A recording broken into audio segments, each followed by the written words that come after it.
महाराष्ट्र राज्य शासनाच्या वित्त विभागाने 18 मे 2026 रोजी एक अतिशय महत्त्वाचा शासन निर्णय जारी केलाय आणि म्हणूनच या महत्त्वपूर्ण निर्णयाच्या सविस्तर स्पष्टीकरणामध्ये म्हणजेच या एक्सप्लेनरमध्ये स्वागत आहे. विषय आहे राज्य कर्मचाऱ्यांच्या प्रलंबित महागाई भत्त्याच्या थकबाकीचा. वाचायला हा विषय थोडा क्लिष्ट किंवा तांत्रिक वाटू शकतो, पण या अधिकृत दस्तऐवजात नेमकं दडलंय काय आणि याचा प्रत्यक्ष परिणाम काय होणार आहे हे अगदी सोप्या आणि थेट भाषेत आपण उलगडून पाहणार आहोत. चला तर मग लगेचच सुरुवात करूया.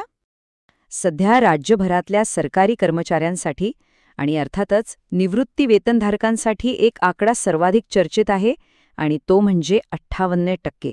होय, हा सध्याचा अधिकृत आणि शासनाने नव्याने मान्य केलेला महागाई भत्त्याचा दर आहे. राज्याच्या एकूण आर्थिक नियोजनाच्या दृष्टीने हा आकडा खरोखरच खूप मोठा आणि कळीचा आहे. आता हा 58%चा आकडा इतका महत्त्वाचा का आहे? कारण आधी हाच दर 55% इतका होता. म्हणजेच यामध्ये थेट 3% घसघशीत वाढ झालीय. तसं पाहिलं तर ही वाढ अधिकृतपणे जुलै 2025 पासूनच लागू करण्यात आली आहे, पण प्रत्यक्षात या वाढीव रकमेचं जे वाटप आहे ना, ते एकाच वेळी न होता वेगवेगळ्या टप्प्यांमध्ये अतिशय नियोजनबद्ध पद्धतीने केलं गेलंय. आता ही थकबाकीची कालमर्यादा नक्की कशी आहे हे समजून घेणं खूप गरजेचं आहे. तर हे टप्पे नेमके कसे आखले गेलेत ते आपण पाहूया. या संपूर्ण वितरण प्रक्रियेतली सर्वात रंजक गोष्ट म्हणजे ह्याचे अचूक टप्पे. बघा, मगाशी म्हटल्याप्रमाणे मूळ दरवाढ जुलै 2025 मध्येच लागू झाली. त्यानंतर जुलै ते ऑक्टोबर या पहिल्या टप्प्यातली थकबाकी याच वर्षी म्हणजेच मार्च 2026 मध्ये आधीच वितरित करण्यात आली होती.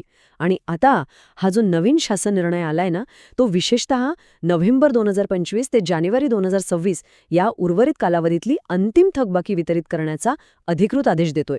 एकदम स्पष्ट आणि पारदर्शक नियोजन. बरं, आता या 18 मेच्या शासन निर्णयाचा सर्वात मुख्य आणि थेट आदेश काय आहे? तर या 3 हिवाळी महिन्यांची जी प्रलंबित थकबाकी आहे ना, ती मे 2026च्या नियमित वेतनासोबत रोखीने दिली जाणार आहे. म्हणजे कसलीही गुंतागुंता नाही किंवा कसलीही वाट पाहायची गरज नाही. चालू महिन्याच्या पगारासोबतच ही रक्कम थेट खात्यात जमा होणार आहे.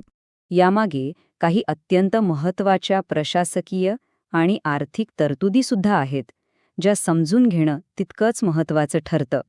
ह्या निर्णयाची अंमलबजावणी करताना विद्यमान आहरण कार्यपद्धतीच लागू राहील आणि हा सर्व खर्च संबंधित कर्मचाऱ्यांच्या नियमित वेतन लेखा शीर्षाखालीच नोंदवला जाईल, असे अतिशय स्पष्ट निर्देश यामध्ये आहेत.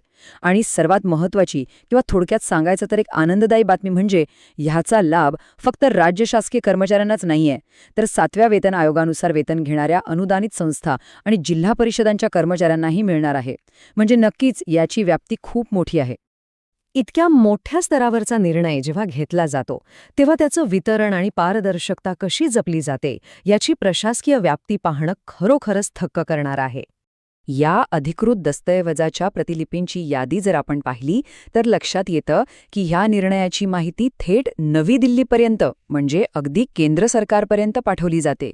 विशेषतः अर्थ मंत्रालयाच्या अंतर्गत काम करणाऱ्या पे रिसर्च युनिटच्या वरिष्ठ संशोधन अधिकाऱ्यांना याची रीतसर नोंद दिली जाते. राज्याचा एक महत्त्वाचा आर्थिक निर्णय केंद्राच्या संबंधित विभागांपर्यंत किती अचूकपणे पोहोचतो याचं हे एक उत्तम उदाहरण आहे.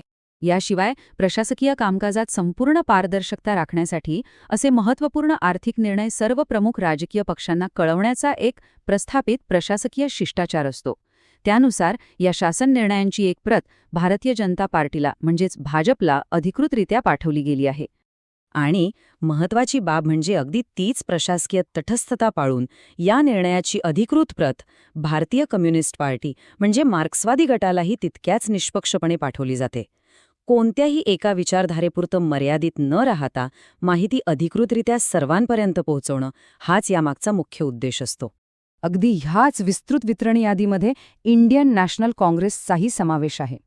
तसंच पाहिलं तर यासोबतच शिवसेना, राष्ट्रवादी काँग्रेस, कम्युनिस्ट पार्टी आणि बहुजन समाज पार्टी अशा इतर अनेक पक्षांनाही या शासन निर्णयाच्या प्रती पाठवण्यात आल्या आहेत.